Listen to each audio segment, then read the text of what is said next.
आज हम लोग पढ़ेंगे मैथमेटिक्स के जियोमेट्री का बेसिक चीज़ क्लास 5, क्लास 6, 7, 8 के लिए बहुत नेसेसरी है।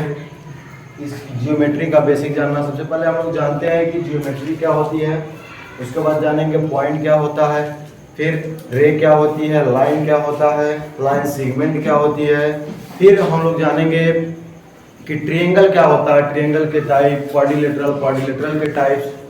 तो सबसे पहले हम लोग जानते हैं कि ज्योमेट्री क्या होती है। ज्योमेट्री को कहा गया geometry is the study of sets of point, मतलब सेट्स ऑफ पॉइंट के स्टडी को क्या कहते हैं, ज्योमेट्री कहते हैं।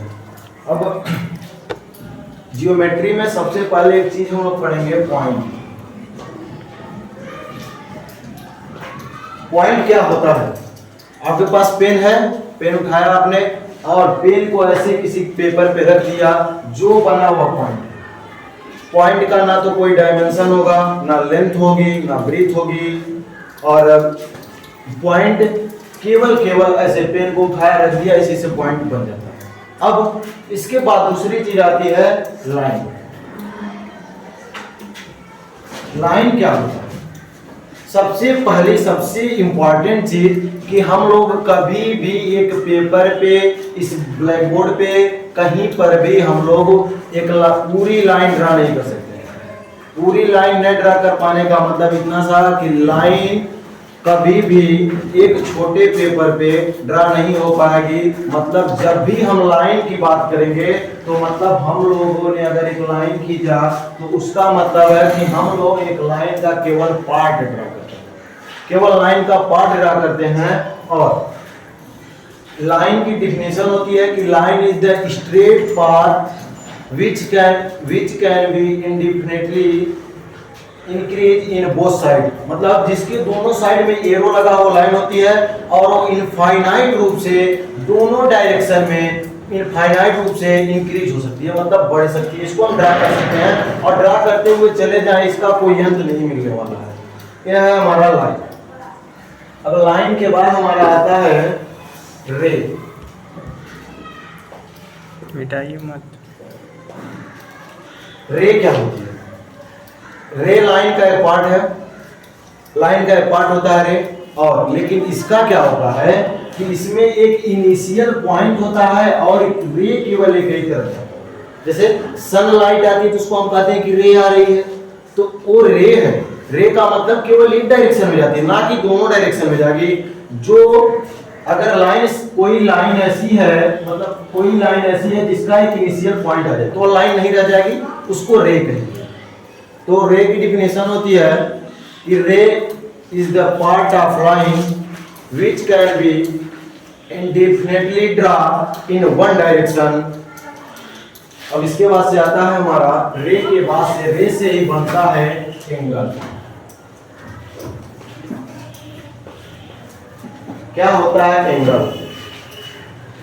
जब दो रे का, जैसे मान लीजिए मैंने एक रे लिया ए बी, जब दो रे का जो इनिशियल पॉइंट है, जहां से स्टार्ट हुआ उसको कहते हैं इनिशियल पॉइंट। इनिशियल पॉइंट, जब दो रे का इनिशियल पॉइंट सेम होता है तो वो एक एंगल क्रिएट करते हैं। मतलब जैसे एक रे है ए बी, अब इसी ए से निकलता हुआ एक रे और जाए ए सी, तो इन दो रे का जो इनिशियल पॉइंट है वह सेम है और वह इनिशियल पॉइंट ए है, वह इनिशियल पॉइंट ए है। तो इन दो रे से मिलने वाले बीच के वर्टेक्स को क्या कहते हैं? एंगल कहते हैं।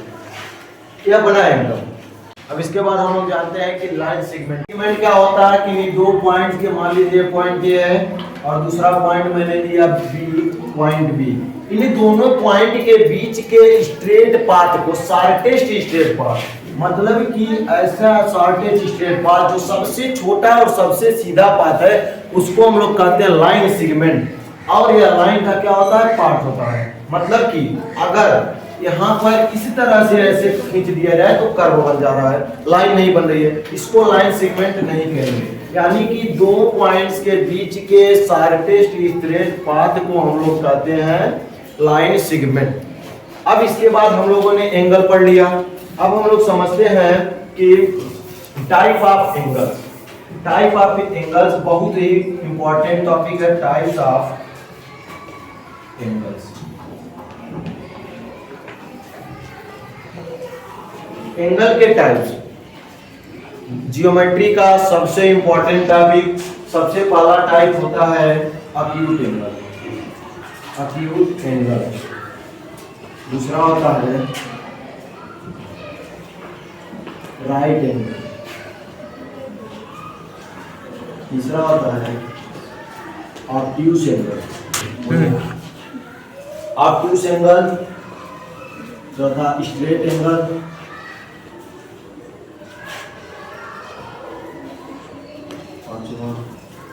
Reflex angle. छठवां है कंप्लीट एंगल।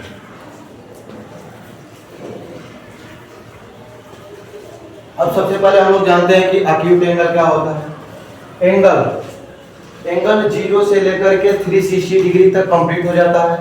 अब अक्यूट एंगल क्या होता है, तो 0 डिग्री से लेकर 90 डिग्री से लेस देन 90 डिग्री तक के एंगल को हम लोग अक्यूट एंगल कहते हैं। मतलब ऐसा एंगल जो 0 से 90 के बीच में हो उसको कहते हैं अक्यूट एंगल। अब उसके बाद दूसरा टाइप आता है हमारा राइट एंगल। अब राइट एंगल क्या होता है, राइट एंगल का मतलब जो एंगल फिक्स 90 डिग्री के एंगल को राइट एंगल, 90 डिग्री का एंगल मतलब राइट एंगल। उसके बाद से आता है हमारा ऑब्ट्यूस एंगल। ऑब्ट्यूस एंगल क्या होता है, 90 डिग्री से अधिक, more than 90 degree but less than 180 degree के एंगल को हम लोग ऑब्ट्यूस एंगल कहते हैं। मतलब more than 90 degree but less than 180 degree के एंगल, इसमें जो भी एंगल आएगा उसको हम लोग कहेंगे ऑब्ट्यूस एंगल।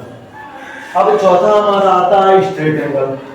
एक स्ट्रेट लाइन पे हमेशा 180 डिग्री का एंगल बनता है, इसी से आया है स्ट्रेट एंगल। यानी कि स्ट्रेट एंगल मतलब 180 डिग्री का एंगल। 180 डिग्री के एंगल को हम लोग कहते हैं स्ट्रेट एंगल। हम लोग एक एकदम स्ट्रेट लाइन खींचे तो उस पे जो एंगल बनता है उसको कहते हैं स्ट्रेट एंगल। स्ट्रेट एंगल मतलब 180 डिग्री। अब उसके बाद से आता है रिफ्लेक्स। रिफ्लेक्स एंगल क्या होता है, 180 डिग्री से अधिक, more than 180 degree but less than 360 degree के एंगल को हम लोग कहते हैं रिफ्लेक्स एंगल। रिफ्लेक्स एंगल वह एंगल होता है जो 180 डिग्री से ज्यादा होता है लेकिन 360 डिग्री से कम होता है। उसके बाद हमारा आता है कंप्लीट एंगल। तो 360 डिग्री के एंगल को कंप्लीट एंगल कहते हैं। अब इसको याद करने का एकदम शॉर्ट मेथड, कभी ना भूलने वाला ट्रिक क्या है कि एक छोटा सा बच्चा है, इसकी कहानी है। इस छोटे से बच्चे का नाम है एंगल। यह एंगल नाम का लड़का है। जब यह 0 से 90 के एज के बीच में है तो यह क्यूट लगेगा। मतलब जब इसका एज 90 से कम है, 0 से ज्यादा है तो ये क्यूट लगते हैं, छोटे बच्चे बहुत क्यूट लगते हैं। तो 0 से 90 के बीच के एंगल को, मतलब जब समझिए बच्चे का एज मतलब एंगल है, एंगल मतलब बच्चे का एज, तो 0 से 90 डिग्री से कम के एंगल को हम लोग कहेंगे अक्यूट एंगल, क्योंकि छोटा बच्चा क्यूट होता है। उसके बाद से जब वह थोड़ा बड़ा होता है तो अपने राइट्स जान जाता है, मतलब राइट्स मेरे अधिकार क्या क्या है वो सारी चीजें जब जानने लगता है तो वो उसको कहते हैं कि 90 डिग्री का हो गया, मतलब उसकी एज 90 हो गई, मतलब 90 डिग्री का एंगल मतलब राइट एंगल। उसके बाद क्या होता है, जब और थोड़ा बड़ा होता है तो अच्छे से खाने पीने लगता है तो क्या होता है, उसके बाद से उसकी एज और बढ़ती है, 90 से 180 के बीच में जब रहता है तो उसको ऑब्ट्यूस एंगल क्या कहते हैं, ऑब्ट्यूस एंगल। उसके बाद से क्या होता है, जब और बड़ा होने लगता है तो धीरे धीरे झुकने लगता है। झुकना मतलब रिफ्लेक्स कर जाना, रिफ्लेक्स मतलब धीरे धीरे झुक रहा है। तो झुकता कब है, जब 180 से मोर देन 180 हो जाए और लेस देन 360, मतलब 180 से 360 के बीच में को वह जो लड़का है जब उस एज के बीच में आता है तो झुकने लगता है, तो उसको कहा जाता है रिफ्लेक्स एंगल। मतलब 180 डिग्री से अधिक लेकिन 360 डिग्री से कम के एंगल को हम लोग कहते हैं रिफ्लेक्स। जब वो झुकते झुकते क्या होती है उसकी कहानी कि लड़का ऐसे झुकते झुकते झुकते झुकते जब कंप्लीट जब पूरी तरह से झुक जाता है तो उसकी कहानी खत्म हो गया। तो उसका मतलब 360 डिग्री का एंगल हो गया। मतलब अब एक चीज यहाँ से और निकल के आया कि एक सर्कल अगर बन जाए, जैसे लड़का ऐसे झुकते जा रहा है, झुकते जा रहा है, झुकते जा रहा है, झुकते खत्म, कहानी खत्म। तो जब एक सर्कल बन जाए तो उस सर्कल में 360 डिग्री का एंगल बनता है। ये चीज भी हम लोगों ने सीख लिया।